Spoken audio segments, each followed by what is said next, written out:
Hello everyone. तो आप सभी का स्वागत है हमारे इस यूट्यूब चैनल पर।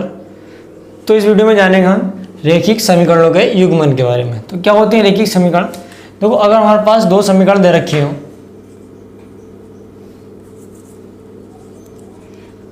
2x - 3y + 5 = 0 और तीसरी दे रखी हो 5x + 2y - 6 = 0। अगर हमारे पास ये दो समीकरण दे रखी हो और हम इनकी तुलना करें, तब हम इन्हें बता सकें क्या ये रैखिक समीकरण प्रतिच्छेद का आपस में प्रतिच्छेद करती हैं, या इनके एक से अधिक हल होंगे, या फिर ये समांतर होंगी या समांतर नहीं होंगी, कब इनके अनेक हल होंगे। तो इनका जो समीकरणों का निरूपण है, जो निरूपण है इनका, वो हम दो प्रकार से करते हैं। एक तो करते हैं ग्राफी विधि द्वारा, जो इनका निरूपण करते हैं वो तो करते हैं हम ग्राफी विधि द्वारा, और एक करते हैं हम इनका निरूपण बीजगणित द्वारा।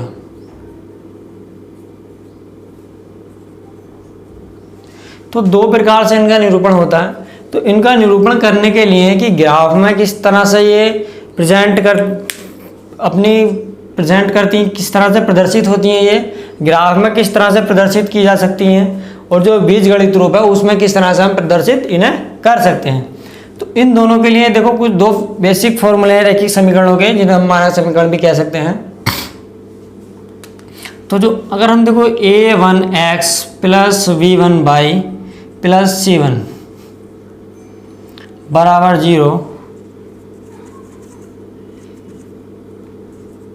a2x + b2y + c2 = 0। तो हमेशा अगर देखो दो समीकरण है तो 2 आ जाएगा, 1 आ जाएगा, 2 आ जाएगा। अगर तीन समीकरण है तो 3 भी आ जाएगा उसमें। इस तरह से हम ऐड कर लेंगे। जो मानक समीकरण होती है वो इस रूप की होती है हमारे ax + by + c = 0। जो दो चर वाली रैखिक समीकरण होती है मानक समीकरण, वो इस रूप की होती है। इसी से ये निकला है हमारा, ये वाला निकल कर आ गया है, क्योंकि यहाँ पर दो दे रखी है। तो हमने क्या करा, ये दो रूप में तोड़ लिया। तो a1x यानी पहले वाले के लिए है, देखो इसे अगर हम समीकरण 1 मान लें और इसे मान लें समीकरण 2, तब क्या हो जाएगा, ये समीकरण 1 के लिए है और ये वाला समीकरण 2 के लिए है। सेकंड है तो सेकंड के लिए है, फर्स्ट है तो फर्स्ट के लिए। देखो a1x + b1y + c1 = 0 ये दे रखा। अब हम इनकी क्या करेंगे, तुलना करेंगे। तो जो a b c d के मान निकलेंगे, यानी इसमें देखो a1 का मान निकलेगा, b1 का मान निकलेगा, और हमारा ये निकलेगा c1 का मान निकलेगा। इसी तरह इसमें निकलेगा a2 का मान निकलेगा, और b2 का भी मान निकलेगा, और निकलेगा हमारा c2 का भी मान निकलेगा। सबके मान निकलेंगे। तो ये जो मान होंगे, इन मान की प्रकृति हमें बताएगी कि क्या वो ग्राफ में किस तरह से प्रदर्शित होंगी और बीजगणित रूप में किस तरह से प्रदर्शित होंगी। तो देखो इनके जो मान निकलेंगे,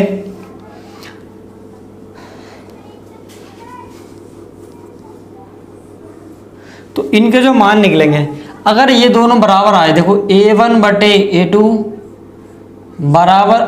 = b1/b2, ये बराबर नहीं है, = नोट बोलते हैं इसे। तो कह रहा है a1/a2 = not equal to b1/b2। यानी अगर a1 और a2 का जो मान आया है और b1 और b2 का जो मान आया है, अगर ये दोनों बराबर नहीं है हमारे पास, कैसे हैं, अगर ये दोनों बराबर नहीं है, तब हम कहेंगे कि जो रेखाएं होंगी ये क्या करेंगी, एक दूसरे को प्रतिच्छेद करेंगी। अगर ये वाली कंडीशन आती है तो ग्राफ में कहेंगे हम रेखाएं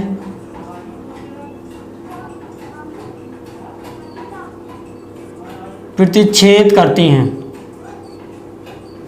अगर ये वाली कंडीशन आती है और हमसे पूछ ले वो क्या रेखाएं प्रतिच्छेद करती हैं, तो प्रतिच्छेद के लिए कौन सी कंडीशन होनी चाहिए, a1/a2 = not equal to b1/b2, ये होना चाहिए। और हम अगर इसी को बीजगणित रूप में देखें तो इसमें हो जाएगा, तो उसके लिए क्या हो जाएगा, इसका केवल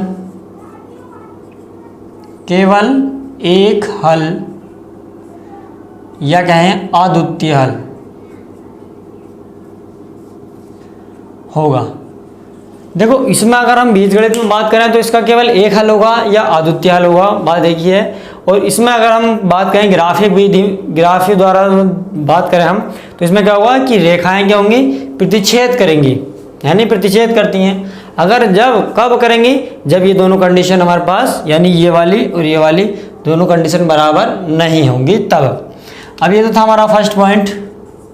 आते हैं सेकंड पॉइंट पर। देखो तो सेकंड में क्या है, अगर ये तीनों देखो आपस में बराबर नहीं है, अगर ये तीनों बराबर हैं, यदि ये तीनों बराबर हों A1/A2 बराबर B1/B2 बराबर C1/C2, अगर ये तीनों क्या है बराबर हैं, तब हम कहेंगे कि रेखाएं जो होंगी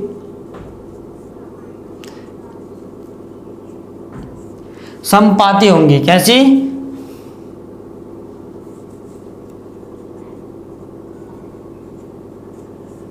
अगर ये देखो तीनों बराबर हैं तब हम कहेंगे जो रेखाएं हैं वो कैसी होंगी, समपाती होंगी, यानी तीनों एक ही समान में होंगी। और अगर इसमें बात करें हम तो इसमें क्या होगा, इसमें समपाती हैं यानी इसके क्या होंगे, अनेक हल होंगे। ये लिखेंगे हम अपरिमित रूप से अनेक हल होंगे, यानी इसके क्या होंगे, अगर तीनों बराबर हैं तो अनेक हल होंगे। पहले दूसरे बराबर नहीं है तो कोई A1/A2 यानी ये वाले दो बराबर नहीं है तो केवल एक ही हल होगा। अगर तीनों बराबर हैं तो अनेक हल होंगे। अब इधर देखते हैं ये वाला तीसरा।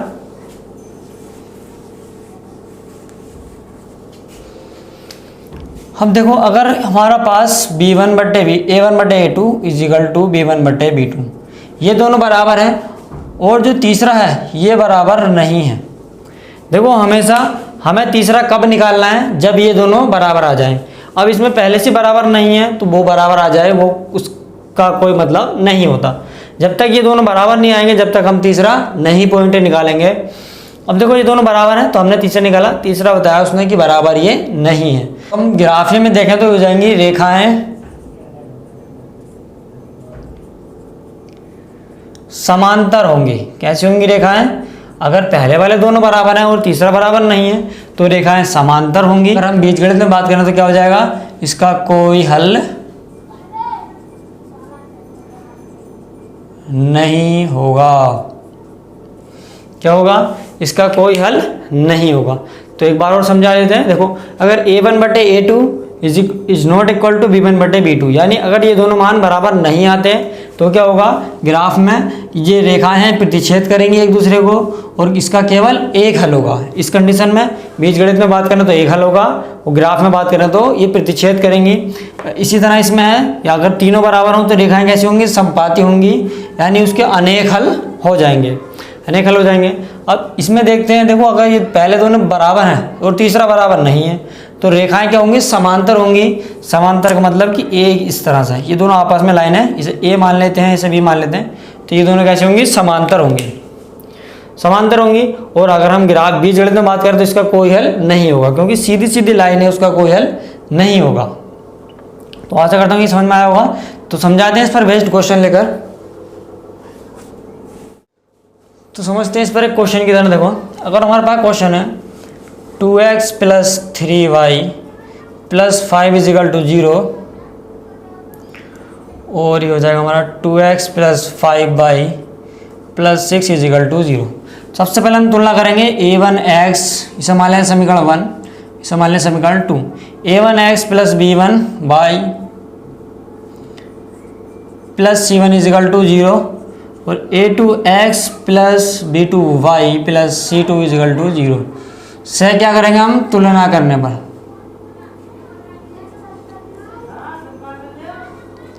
तुलना करेंगे तो देखो a1 का मान आ जाएगा हमारे पास पहले समीकरण से 2, a2 का मान आ जाएगा वो भी 2 और v1 का मान आ जाएगा 3 और v2 का मान आ जाएगा 5। ये v1 है, ये v2 है। गुणांक लेने होते हैं हमेशा। c1 = 5 और c2 = 6।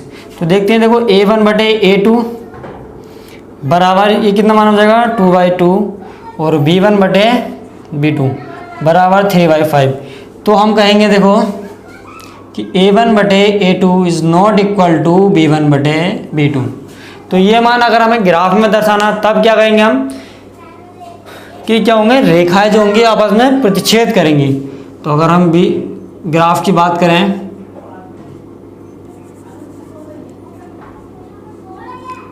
ग्राफ में बात करें तो रेखाएं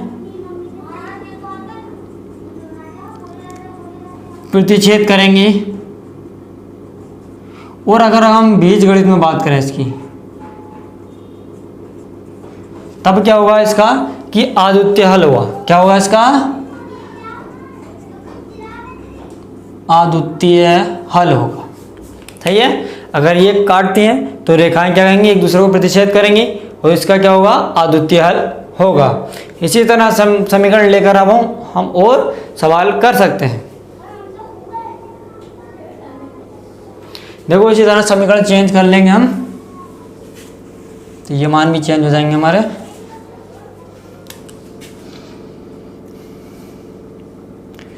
to X plus 3y plus 6 equal to 0, 4x plus 6y plus 12 equal to 0।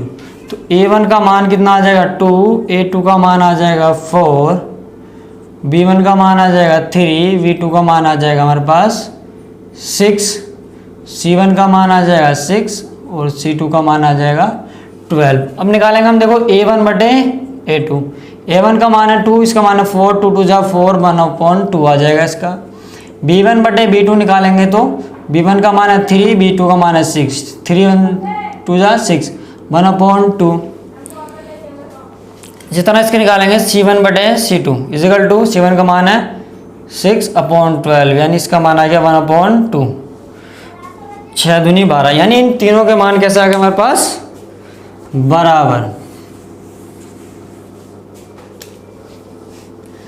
तो देखो तीनों के मान बराबर आए हैं, a1 बटे a2 बराबर b1 बटे b2 बराबर c1 बटे c2। तीनों के मान हमारे पास क्या आए हैं?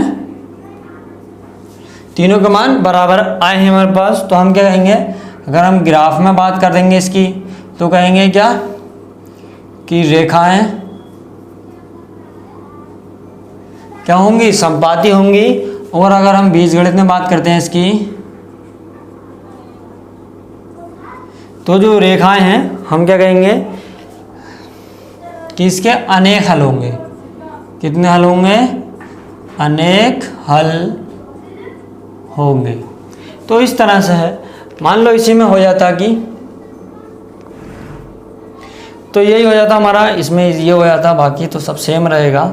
इसी में हो जाता हमारा 6/5। तो यानी ये इज नॉट इक्वल टू आता, ये बराबर नहीं आता, ये दोनों बराबर आते हैं। तब हम कहते हैं कि जो रेखाएं होंगी, ग्राफ में दर्शाते हैं कि जो रेखाएं होंगी वो जो ग्राफ में दर्शाएंगे, तो जो रेखाएं होंगी कैसी होंगी? समांतर होंगी।